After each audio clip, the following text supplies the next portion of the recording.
discussion, conversation, whatever it's going to be, is John Haynes, David Warnetz, who's from Zen Bicycle Fabrication, and Andy Leopard. So we didn't have a puppy, so we brought a bicycle. Andy, do you want to kick us off?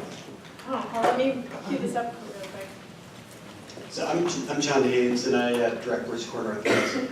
Our office is on the other side of this wall. We'll be teaching a business class in about an hour to 5 minutes. Most Saturdays, a lot of afternoons, evenings, we teach classes. David and his company are one of our loan customers. So we're going to talk about that relationship and then our relationship with University of Oregon Architecture School and how we looked at really sectors of broad sectors beyond manufacturing, but including manufacturing and how these businesses, much like in San Francisco, need space, how they collaborate, whether they collaborate, what other dimensions of engagement and a business evolution makes sense for different kinds of cross-sector businesses.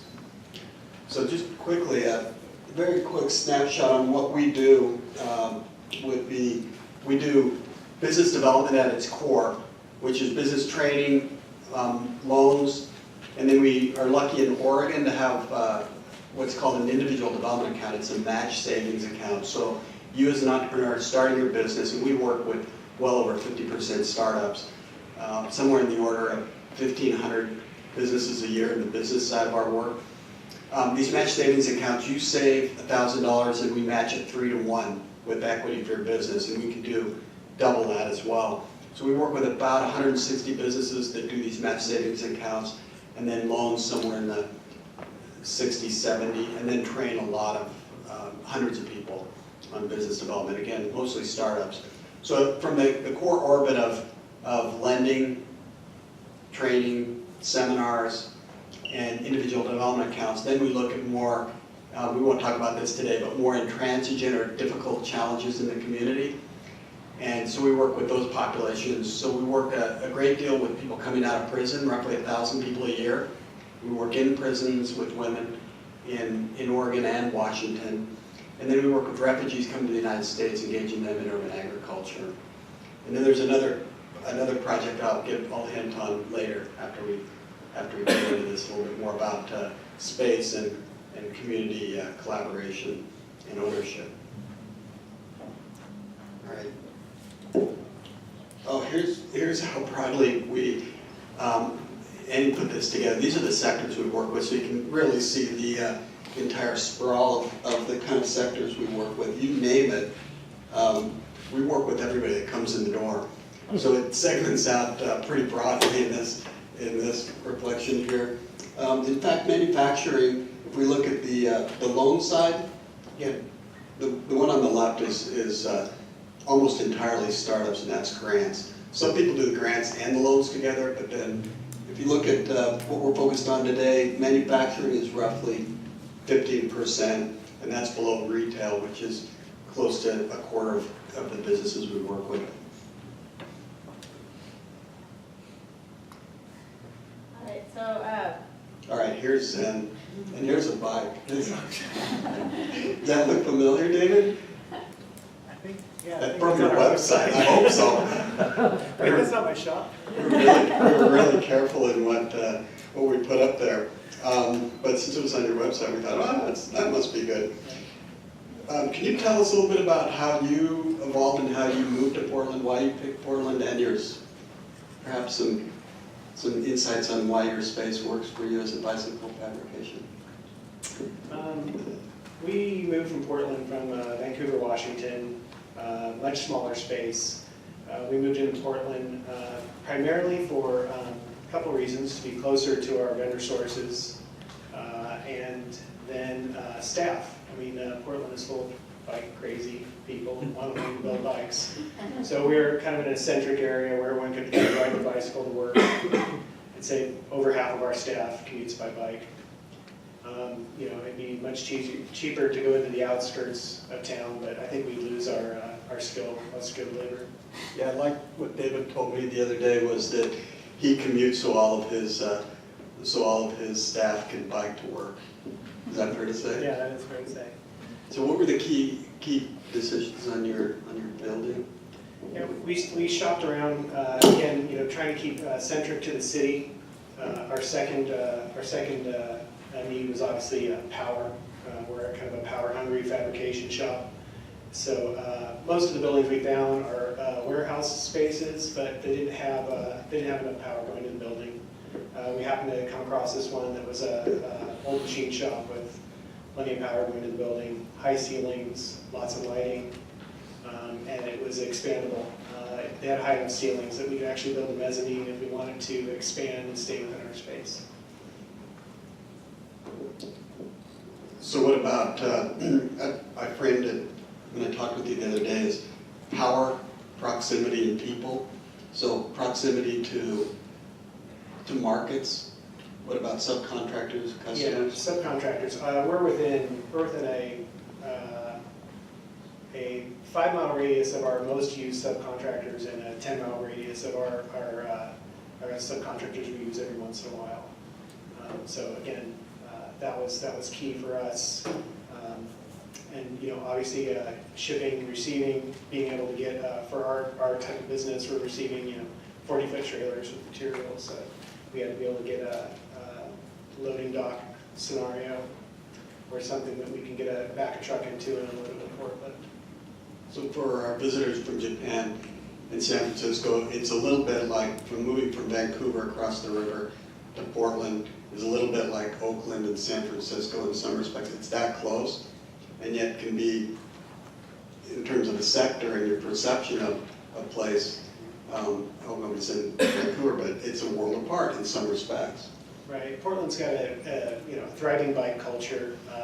A bicycle that's built in Portland obviously has a little marketing value over a bicycle that's built in Vancouver, Washington. All right. We'll jump back with David, but Andy, you want to talk about the work UofO did with us and how that evolved? All right. So my name's Annie, and I've been working with a few different micro entrepreneurs through the course of this last year and understanding their needs.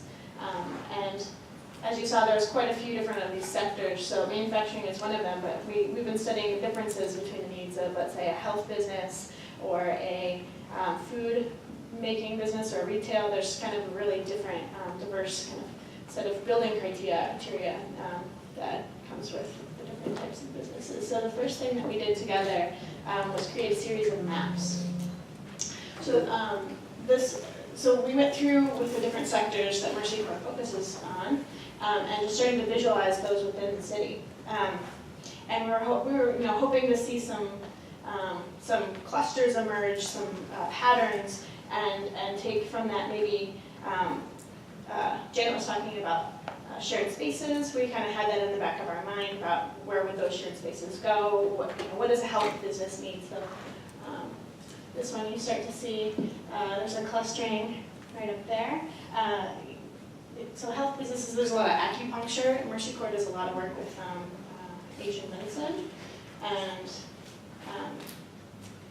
food service, catering sort of businesses. And this one is, I think, is really interesting, the manufacturing map. So we started to, it's the first time that they had visualized where their clients were already locating throughout the city. Do you want to talk about how that, or, the use of that? Yeah, please. Yeah, it's a little embarrassing that we've never mapped all of our clients. We knew that there were a lot, and we had a certain sense of the sectors, but to put it on a map in the city to see where they cluster or if they cluster. And I think we found that they don't necessarily cluster by sectors. And so it kind of opened up some exploration of what sort of physical space could they orient around between sectors. Was there any synergy? Was there any advantage to putting a food next to health, next to manufacturing? Some of the stuff, Kelly, that you're exploring as well. So what did we find out? We did some surveys, so why don't you talk about the surveys that are actually really illuminating? So yeah, once we got out of the spreadsheets and into the real world and started sitting down with some of these entrepreneurs, the first one we did, we put a call out to think it was 700 or 800 businesses that, just he was interested in issues regarding space and choice of location and architecture in general, real estate. So this first focus group was very general, it was across sectors. And we found out that these people, they're at different stages in their business. Some of them are taking classes, some of them are receiving funds. There's a very diverse range of experience with the topic. But either way, finding space is really complicated for anybody, especially they're trying to start a business plan and they're focused on their product and not so much on how to build out floor drains for their manufacturing facility. And then investigating options for real estate was another kind of difficulty, the size of spaces, the location of spaces. We talked to, we heard a guy trying to start a cafe, and he had this revelation in front of us that maybe the location of the cafe shouldn't be next to another cafe, even though the place where he's like, all these other cafes are doing great there, I should put my cafe next to theirs, So, there's a whole range of experience with these topics. But, the more, we saw that there was a hole in that, in the services already offered by Mercy Corps, with our architectural and urban design kind of thinking. And then dealing with the city permit applications were another challenge, or something that they could use some guidance on. And then just the size of space and the places where they found space were kind of a challenge as well. So there are quite a few of these incubators here in Portland, smaller scale, so ADX is a great example. But once you're ready to grow from that, when you go from being in your house or being a hobbyist and you're ready to hire some more employees and expand, it's kind of making that jump to a place that's yours. You don't want to have a shared hot desk, you want to have your own space. And then also have access to things like maybe showroom or retail or other kind of amenities. So this size and potential for shared space, it jumped out at us as a great opportunity.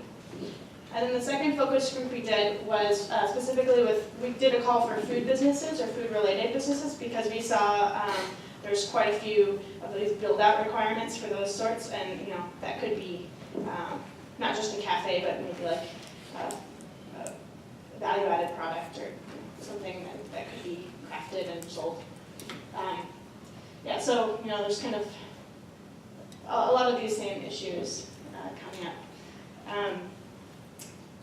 Let's see. So I guess we came up with a couple of different options, but before we get to that, do you want to talk a little bit more about your challenges, David, in the process of finding your space and deciding what to do on location and build out? Let me think here, challenges. Obviously, again, talking about power, a tenant improvement for our area, taking power just from the power lines to the building would be anywhere from $20,000 to $30,000 just to get the power from the lines to the building. And then the internal running of power to all the machines, airlines. That's something we knew we would have to absorb regardless of where we were at. But a lot of local landlords and building owners didn't want to do the exterior portion of the power run. It was just really hit or miss. Portland's got kind of a very interesting urban commercial plan. So the buildings all had something that was an advantage, but most of them, had something that just literally checked out the list that we couldn't use. I think here, what else? I think I kind of went through everything else. I mean, obviously we wanted to be able to expand both in employees and production, so we needed to have enough room for enough equipment to be able to run 2 shifts, so that we can expand that way. It feels so long ago, 3 years ago, and yet it feels like ages ago. I probably lost most of my hair 3 years ago, so I can't remember everything. Sure, thanks. Where did you look for space? Did you go through a commercial broker or? No, we kind of just, hunted through, literally driving around, looking through Craigslist, We did contract a few commercial brokers that seemed to be listing more sites that were very similar to the ones we were looking for. And once we had 3 or 4 brokers in place, we were getting a constant feed of buildings as they came up. But in general, we kind of at that point knew all the sites to check and all the places to look. So we were literally every day, 3-4 times a day, going back and seeing if there was anything available. It's quite a process, right? Somebody who wants to build some bicycle. Yeah. I think unlike most of the people we work with at Mercy Corps Northwest, David is more advanced and had been manufacturing, so had a clear sense of what he wanted and didn't necessarily need the same range of services that probably 90%, 95% of people we work with and the ones that were surveyed would need. So part of what Annie and Drew and their team did was try to formulate almost a business plan to help entrepreneurs, right? Is it too early to talk about I that? guess we can talk about that, yeah. So after kind of being in a room with these people for a couple different sessions, Drew and I kind of got a lot of ideas about what are we going to do about this now, right? How are we going to solve these problems? I guess that's what our architecture students like to do. So we came up with a couple different models, and since this was happening last March and May, where the focus groups, we've been testing out some of the options to see how they work and if we want to go forward with them or not. So our first idea was providing direct help to entrepreneurs, which sounds like a lot like what Janet does, which is not a study or model. But so having a design consultant, so having a one-on-one kind of connection, that's what Mercy Corps already does for a lot of their clients, is you provide just a person to ask questions. So kind of a design consulting service. And being right next door with the University of Oregon's a small graduate architecture campus, and we have a lot of students that are working on these issues and interested in manufacturing and advocacy for that. So we started to partner students, a class of students, with entrepreneurs. So we went in the last couple of weeks, actually, so that's what some of this work is that you've seen around. They had a session or two with an entrepreneur, so we had a range of sectors, and we just had them tour the space and just open their eyes and talk to the client and see how design could help solve some of their problems.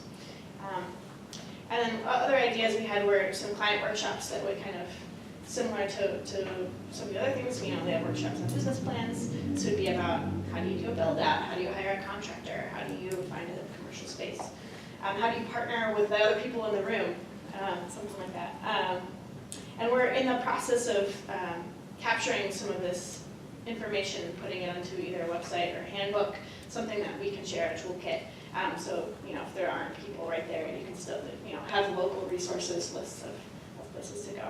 And then kind of future possibilities for design build, the continuation of some of those design things. Oh, this is a little illustration of what we came up with just the people that were in our focus group.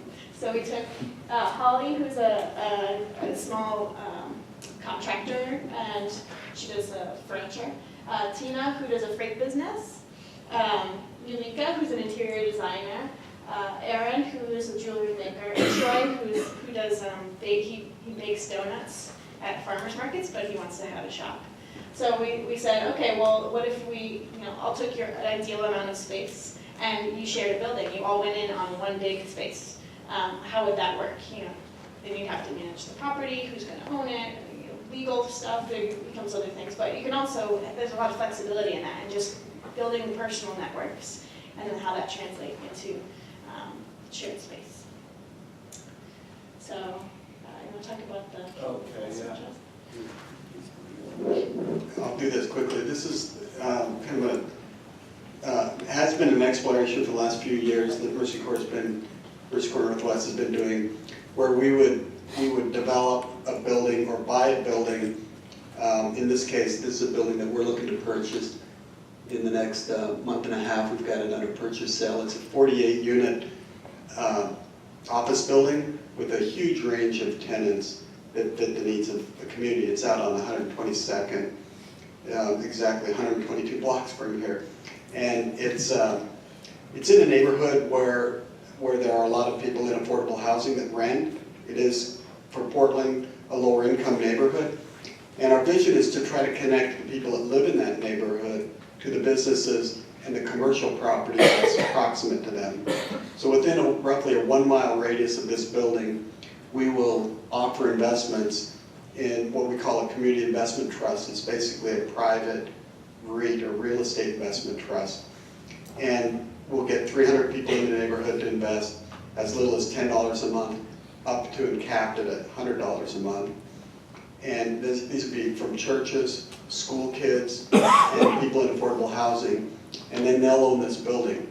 And by the tax law, they'll get a 90% distribution of the income from the property. And as the property goes up in value, as it pays down debt, they have an asset, a long-term asset. And really, we're trying to target something that is mutually reinforcing, with the thought that if they own a building, they don't engage in investments now. It's kind of complicated. And with $10, $50 a month, how do you engage into that kind of a market? Well, you don't.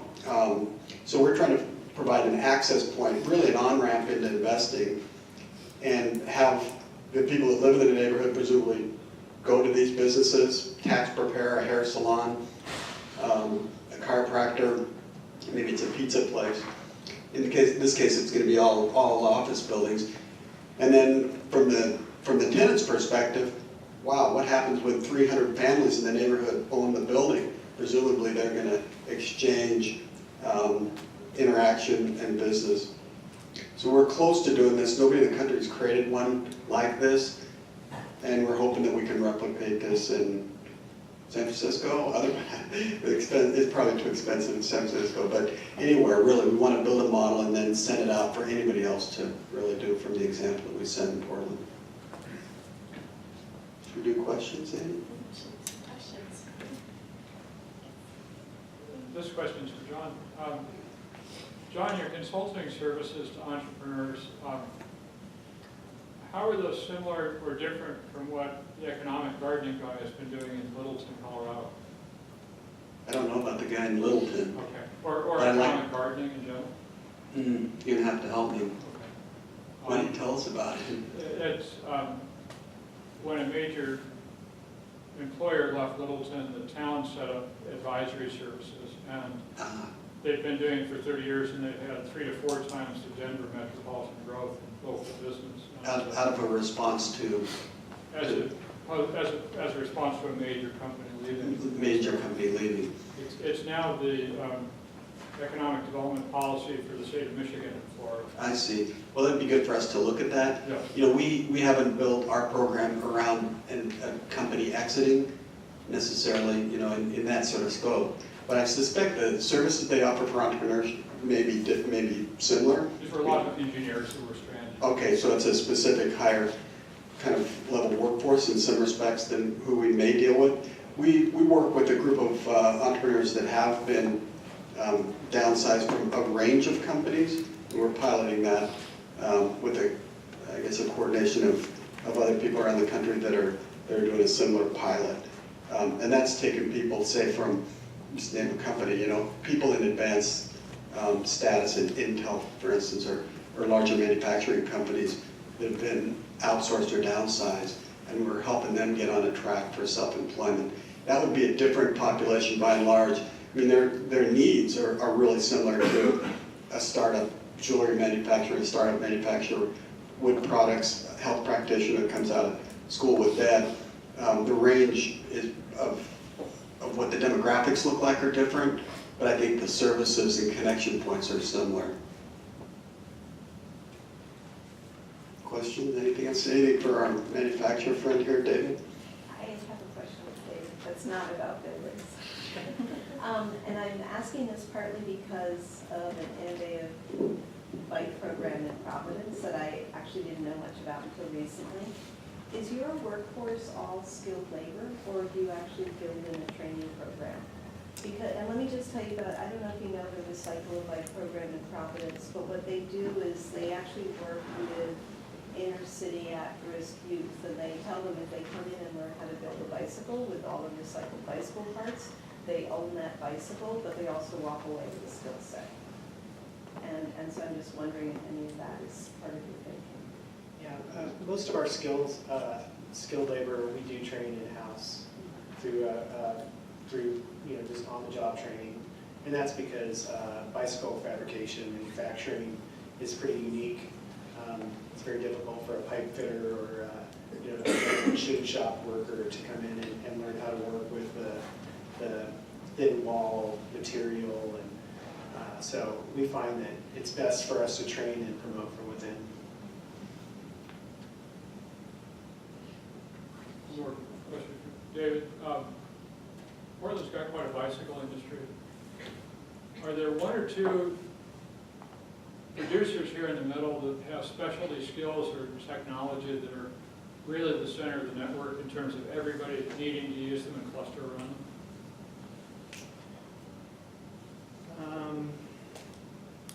When you're thinking that you're talking about maybe vendors or subcontract or contractors, Somebody- all the bicycle Somebody manufacturers. that has a special skill that you have to subcontract out to. Generally, bicycle manufacturing is kind of a cottage industry that is self-sustaining.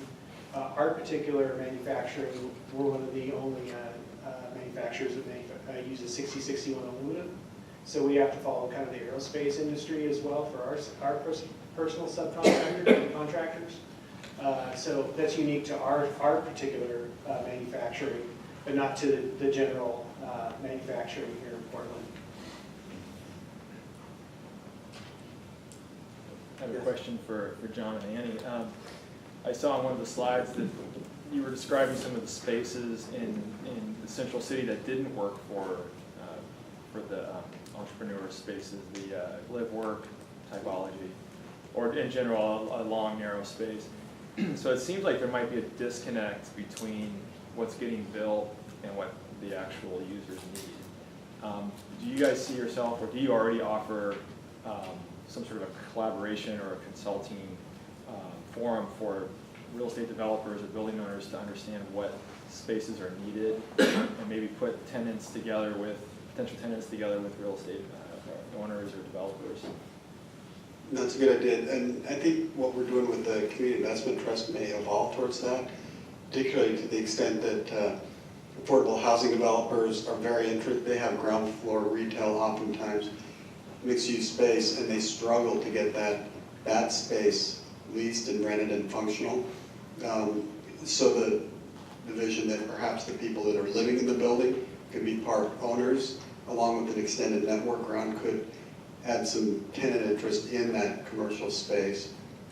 That's part of the exploration, that we're really kind of following other people's instincts and where they see the synergies possibly happening. And we just sort of presented an idea that's morphed into fresher, newer ideas. From the U of O side, we are looking into maybe potential ways to partner students with entrepreneurs in the future in a more sustainable, long-term way, where maybe they're being overseen by practicum professional architects or real estate developers, where they can get a taste of what it's like to design for a specific size or for a specific client. But we would have to continue more of this kind of focus group work, so that we were hearing more of these voices, because it is such a diverse amount of by sector and by neighborhood and the conditions. So we're looking into it. It's the first step in the process. So. Yes. I'm wondering if Mercy Corps or the U of O part has considered the idea of mentorship between businesses. So a startup business wants to start manufacturing bicycles using an existing successful business as a mentor in terms of space and location and build-outs and all of that. We have a national, in fact now, international mentoring program called MicroMentor. It was part of Mercy Corps Northwest. We had it shifted from Aspen Institute. They operated it out of Washington, D.C., and they moved it here several years ago. And it's a web-based connector that really allows mentorship to evolve in a way that may not be competitive. So in other words, if you're starting, let's just say the alternative health and chiropractor and bodywork professionals, they come to school in Portland from all over the country, and then they decide they want to stay in Portland, so there's an enormous amount of competition within one sector. So, and they're very likely to help each other, they're very collegial in one sense, and yet they're all driving down their price point as a result. So that's an example where maybe people within one geography aren't as inclined to mentor somebody that's basically going to be their competitor. It's just the reality of the market. Some people are, and that's great. What this mentoring program does is it matches people, and people self-select into a match, and it can be outside geographies. So if you really want to share what you do in bicycle manufacturing, but you don't want somebody doing it in your own backyard, or in bodywork, massage, you can connect up that way, post that you've got these skills and you want to work with somebody, and somebody in San Francisco or Rhode Island may connect with you. And that's a web-based mentoring program that's called MicroMentor. Yes, Howard? I'd just like to answer the question of, that someone asked before about the spaces that are available in Portland. Because what we found in these focus groups is that the spaces that are needed, that are most needed, that are not served by the, let's say, the real estate industry, are spaces between 1,000 and 2,000 square feet, right? Very small spaces that, you know, a real estate agent is going to deal with something much larger, right? And those are but we believe that those spaces exist, right? But that they're just not known, right? And so the idea is to develop some kind of platform in which connects those available spaces. In other words, people who have that space might be willing to rent it, might be a big basement or a shed in the backyard with people who actually need it. And that's not something that's now really taken care of, but could be a big help if we made that connection. Dan. I was just kind of curious, thinking about the Lynette that makes it their most in-demand size is like 500 square feet. For here, saying 1,000 to 2,000. I'm just kind of curious what, not that you guys necessarily know, but that's like an interesting point. Of what do you think the differences are between entrepreneurs that are in San Francisco that need 500 versus the ones that are here that need 1,000 to 2,000? Is there a difference, or is it just that the space constraint in San Francisco is so tight that they're willing to work with 500? I suspect that's exactly it, the cost of space. And, you know, Portlanders like to sprawl out and share, you know, build inventory maybe. No, I think it's just the cost of space. It has to be that.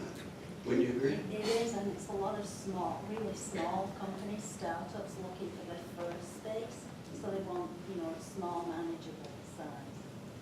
I think a lot of businesses start in their homes here in Portland and can operate decently. So if this is maybe not the first space, the 1,000 to 2,000, it's maybe the big leap to a more professional space. And Kelly, who's coming up next, may have some thoughts about that evolution from one space to other. You guys totally set this up for me. Yeah. So excited.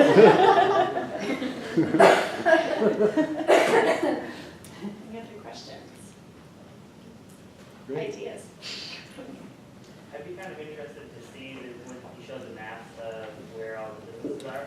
I'd be interested to see like an overlay of where the business owners live in comparison to where they have their spaces.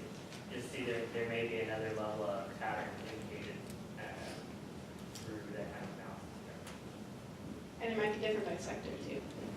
That's great. We'll get another U-Law architecture team on that one. Now, that would be good to see. You know, I suspect people bike a lot in Portland, that there's a lot of proximity between where people live and choose to work. And prices are at a level, I mean, it's increasing significantly here, but it's not San Francisco or Seattle, where people can still afford to commute by bike to functional spaces and diverse spaces. But I think that's going to change, you know, as people move here and this becomes more expensive. Let me say one thing. As an example, I live 50 miles from my business, commute every day, 6 days a week. And that's because this is where the core employment is. I certainly could have put it out by my house, but I don't think I would have had many employees wanting to drive that far out. So, and there was a great example I heard from a solar startup down in Southern Oregon, where he had a business located in the town of, not Eugene, Medford area. He had a manufacturing business in Medford. He bought a piece of property 20 miles outside the city, built this huge facility, and couldn't get employees to go out to his facility. So he ended up having to sell that piece of property and then move his business back to the city to be successful. Do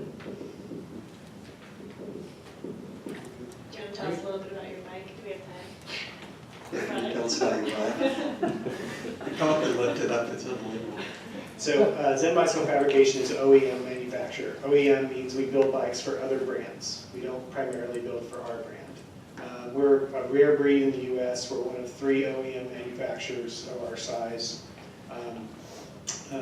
We build for, a lot of brands that we have to keep confidential. So that's something else about our space. We have to have meeting rooms that people can come in and out of without seeing or disturbing the shop floor. We build anywhere from 300 to 600 frames a month. Still very small scale compared to Asia, but very large on the scale compared to the micro builders here in Portland. Some brands that you might have heard of that we build for, Le Mans bikes. We do work with steel and aluminum. We work, every type of bike you can imagine, from kids bikes to cargo bikes to high-end full suspension mountain bikes and high-end road bikes. We have some new exciting projects happening for 2015 where we're going to launch our own branded line. So that's pretty exciting. Add a little dimension to our business as well. So I brought an example in of a high-end steel road bike that we build out of tubes that are imported from Italy. It's a very cool bike. I'll leave it back after the presentation, so we can go pick it up. Go for a test drive. No test drives. All right, thank you very much. Thanks so much.